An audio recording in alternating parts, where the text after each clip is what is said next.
श्री सत्यनारायण भगवान चतुर्थ अध्याय। सूत जी ने कहा, वैश्य ने यात्रा आरंभ की और अपने नगर को चला गया।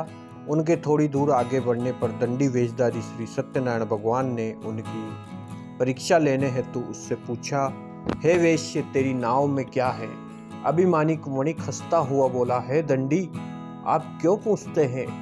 क्या धन लेने की कामना है? मेरी नाव में तो बेल के पत्ते भरे हैं।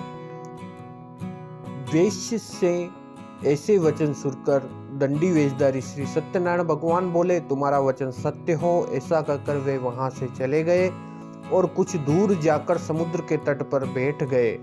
दंडी महाराज के जाने के पश्चात वैश्य ने नित्य क्रिया से निवृत्त होने के बाद नाव को ऊंची उठी देखकर अचंभा किया तथा नाव में बेल पत्ते आदि देखकर मूर्छित हो जमीन पर गिर पड़ा।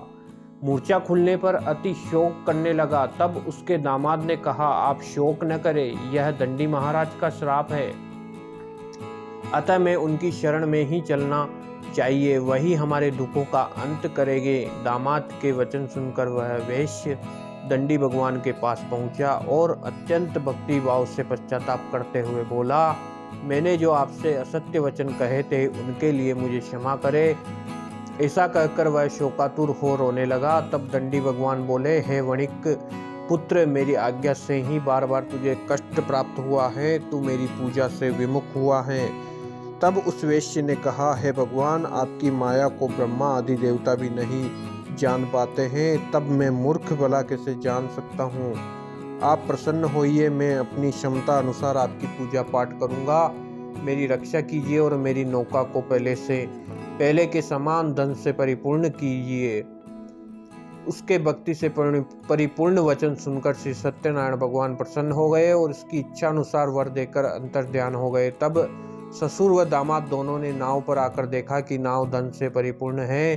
फिर वह निधि विधान से भगवान सत्यनारायण का पूजन कर साथियों सहित अपने नगर को चला। जब वह अपने नगर के निकट पहुंचा तब उसने एक दूत को अपने घर भेजा। दूत ने साधु नामक वैश्य के घर जाकर उसकी पत्नी को नमस्कार किया और कहा, आपके पति अपने जमाता सहित इस नगर में समीप आ गए हैं। लीलावती और उसकी कन्या कलावती उस समय भगवान का पूजन कर रही थी। दूत का वचन सुनकर साधु की पत्नी ने हर्ष के साथ सत्यनारायण भगवान का पूजन पूर्ण किया और अपनी पुत्री से कहा, मैं अपने पति के दर्शन को जाती हूँ, तू पूजन पूर्ण कर शीघ्र आ जाना। परंतु कलावती पूजन एवं प्रसाद छोड़कर अपने पति के दर्शन के लिए चली गई। पूजन एवं प्रसाद की अवज्ञा के कारण भगवान सत्यनारायण ने रुष्ट हो उसके पति को नाव सहित पानी में डुबो दिया। कलावती अपने पति को न पाकर रोती हुई जमीन पर गिर पड़ी। नौका को डूबा देख कन्या को रोती हुई देख साधु नामक वैश्य द्रवित हो बोला, हे प्रभु, मुझसे यह मेरे परिवार से अज्ञानतावश जो अपराध हुआ है उसे क्षमा करे। उसके ऐसे वचन सुनकर सत्यदेव भगवान प्रसन्न हो गए। आकाशवाणी हुई, हे वैश्य, तेरी पुत्री मेरा प्रसाद छोड़कर आई है, इसलिए इसका पति अदृश्य हुआ है। यदि वह घर जाकर प्रसाद ग्रहण कर लौटे तो इसे इसका पति अवश्य मिलेगा। आकाशवाणी सुनकर कलावती ने घर पहुंचकर प्रसाद ग्रहण किया और फिर आकर अपने पति को पूर्व रूप में पाकर वह अति प्रसन्न हुई तथा उसने अपने पति के दर्शन किए। तत्पश्चात साधु वैश्य ने वही बंधु बांधवों सहित सत्यदेव का विधि पूर्वक पूजन किया। वह इस लोक के सभी प्रकार के सुख भोग कर अंत में मोक्ष को प्राप्त हुआ। इति श्री सत्यनारायण व्रत कथा चतुर्थ अध्याय संपूर्ण।